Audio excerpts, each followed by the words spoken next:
I am Nazim Rashid, author of Reconnected, How to Be a Mentor to Your Child's Self, and your motivational parent coach, providing you the tools for bonding and having the happiest, emotionally healthiest children possible. That's right, with this self-esteem part 3, the final installment video. Now, last time we talked about group self-esteem and how we identified with the esteem or the culture in our past, and that became us, and how in order to be the healthiest, great validator, great self-esteem builder, you have to only take on that which is healthy. So today we're going to talk briefly about how the level of their self-esteem affects their communication with others. That's very important to understand that. This is another reason why you are and have to be the great self-esteem builder for those little angels. Okay? Because it does affect their communication with others, absolutely. Let me tell you, those with challenged self-esteem often view and perceive their world differently than those who possess a high level of self-esteem. Yeah. They're more defensive, hypersensitive, and they misperceive communication. That's right. They only accept what matches their low self-esteem level. Yeah, it really does that. See, the level of their self-esteem affects their senses also. See, we have to understand this also. You know, it's very important to understand this. See, when they are communicating with others, I've experienced this in my own life as a father, and those kids have a high regard for themselves, they talk differently. They're more intelligent, and they're more empathic, and they're more compassionate. That'd be what's called emotional intelligence. And those with low self-esteem, sometimes they're jealous, or they think the person might have ulterior motives, and there's a problem with communication, so they aren't really not open to receive the clear, healthy messages from those with high self-esteem. Yeah, okay, real important. Because I know my son, he had problems sometimes with his peers because we taught him well, and a lot of times his peers didn't understand him or couldn't understand his vocabulary, and so someone were upset with him and challenged him. But I taught him to keep his head up high and never go down to their level, but help them and be their friend. Help them. Now, the level of their self-esteem affects their senses, like I was just saying a little while ago. Those with a challenged self-esteem will see the worst, smell the worst, feel the worst, and think the worst, and taste the worst. Yeah. Absolutely. Their perceptions match their low self-esteem level.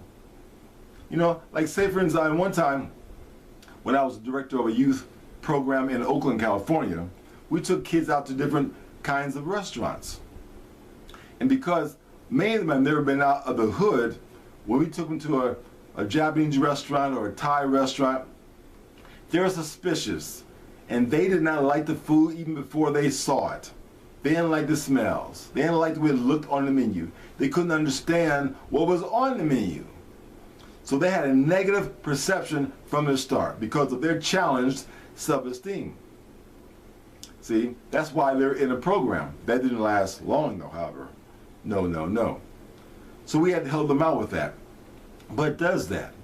But in order for you to receive the best, you have to think the best about yourself. Real important. And this is what you teach your little children, your angels. Yeah. Now, the standards that you're accustomed to when you're young yourself do not have to become a permanent part of your life. Like I was saying before in the last video, talking about group self-esteem, you only accept that which is healthy. And those unhealthy messages, you have to know how to get rid of them. Let me tell you a story. I was in a grocery store one time in the customer service line, And there was a mother at the teller, not the teller, but at the customer service table there. And there was her little girl. She might have been about, I would say, maybe 2 years old. Now she was facing me. I was behind her. Okay? So the mother's facing the representative, and the child is like behind her legs facing me. Okay? Yeah. And so the mother was talking to the child from that side, saying, "Hey, honey, you want to get some ice cream after we leave here?" Again, the child is facing me. The child says, "Mommy, we can't afford it. Mommy, we can't afford it." And so I'm looking at this child. I'm saying, well, wow. At that age, she should be bubbly and excited, knowing that she's going to get some ice cream. Yeah, real soon. So the mother continued to talk again from the other side, opposite side of where the child was. "Well, honey, after we get the ice cream, we can go to the toy store and look at some things, and you might find something that you might want to pick out later on." "Mommy, we can't afford it. Mommy, we can't afford it. Mommy, we can't afford it." And so this child seemed like a little robot, like she had a little tape loop. She kept repeating the phrase, "Mommy, we can't afford it," over and over and over. So I'm thinking, what kind of messages was she receiving in that household? It had to be a poverty cycle, where a mother or father, if the father was there, was saying constantly that, "Hey, we can't afford it," every time she might have seen something on TV, or maybe something she saw her friends have and she wanted it, and she asked her mother for it, and mother constantly said, "We can't afford it." Well, after a while, that went into her consciousness, and now she's lost the desire to want things, knowing that her mother's going to say, "Hey, honey, we can't afford it. We can't afford it." So that's all she said. "Mommy, we can't afford it. Mommy, we can't afford it." I'm saying, my goodness. So this is why we got to be real careful of the messages we have in the household. Now, since you are the great self-esteem builder, you're not going to do that. No. With activities, language, behavior, everything will be about building up those children, letting them know they have God inside of them. They're created for excellence. Okay? Everything they need to have, they have within them. Everything, matter of fact, they have a fountain of abundance placed within them. See, they will know this. They will know this. So we cast out everything that we don't need to have. Okay? All right. Now in your case, just in case you have those voices talking to you from your past, and you're trying to shake them off, there's some things you're going to have to do. You might need to change your belief system.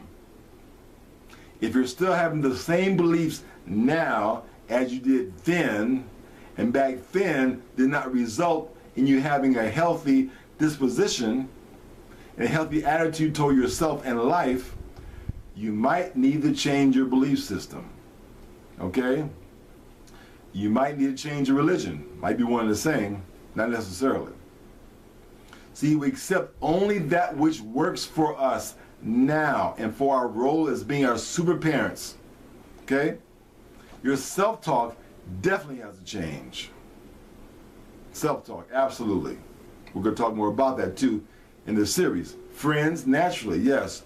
If your friends were from the old group culture, group self-esteem culture, you got to change them also. And it's the same thing we tell our children, and just in case they have some children, some peers, some friends that you know are not good influences. See, once you raise your high self-esteem level, once you raise the esteem level up, you will only accept others that are around the same level. So once your children's self-esteem level is up, you won't have to worry too much about them accepting those with a real low self-esteem. It just won't match. It won't match.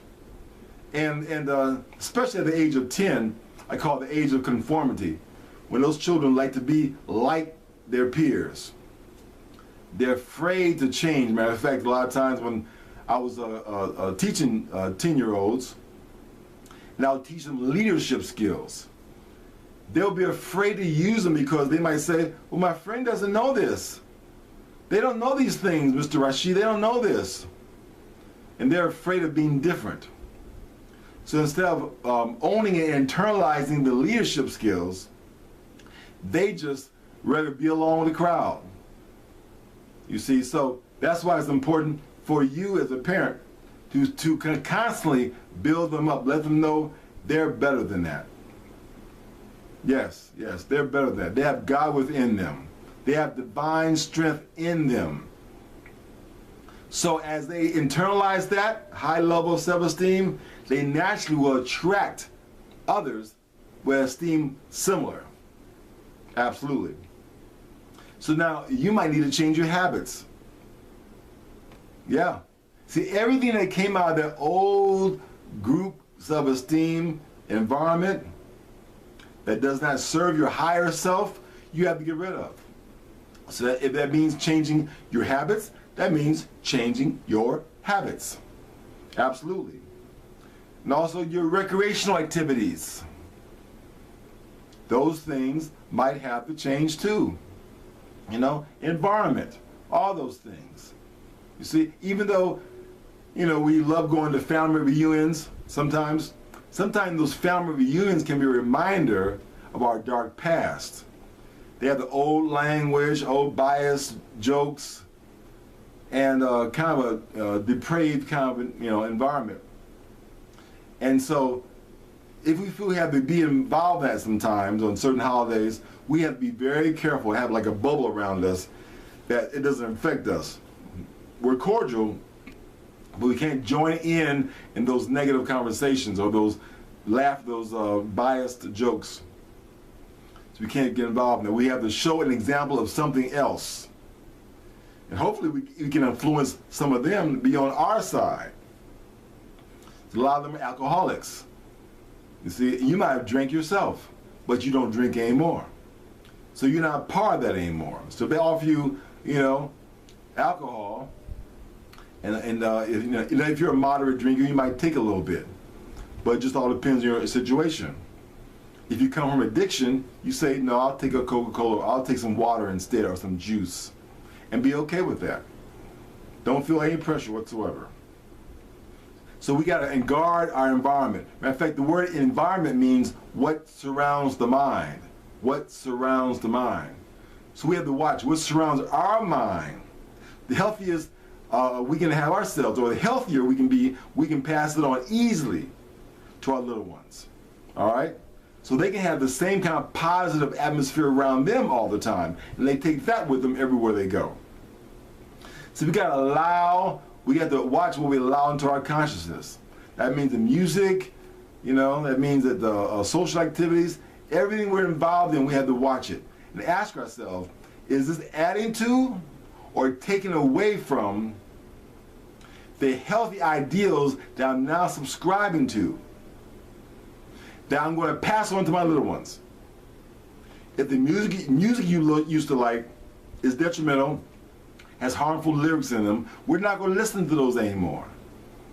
See, because let me tell you, even though your children might not hear that music, it might be away somewhere, if you listen to it constantly, believe me, you're going to repeat it when your children are around unconsciously, and they'll know. They'll know. They said, Mommy, you like listening to that kind of music? They'll know. So we got to be congruent. We got to be the same. You know? Yeah, when the curtain closes or the curtain's open, we have to be the same. Yeah, for sure. You understand that? Very important to get that, all right? So that's it for our self-esteem part 3. This is Nazim Rashid, your motivational parent coach. Now I want you to subscribe to this channel on YouTube, like it and comment on YouTube, and so I can get 100 subscribers. But I want you to always be the best self-esteem builder, because you are. Tell yourself, I am the best self-esteem builder today and every day. Do it constantly, all during the day. Say it and be it, claim it, then say, so it is. Nazim Rashid, enjoy the connected life. Thank you.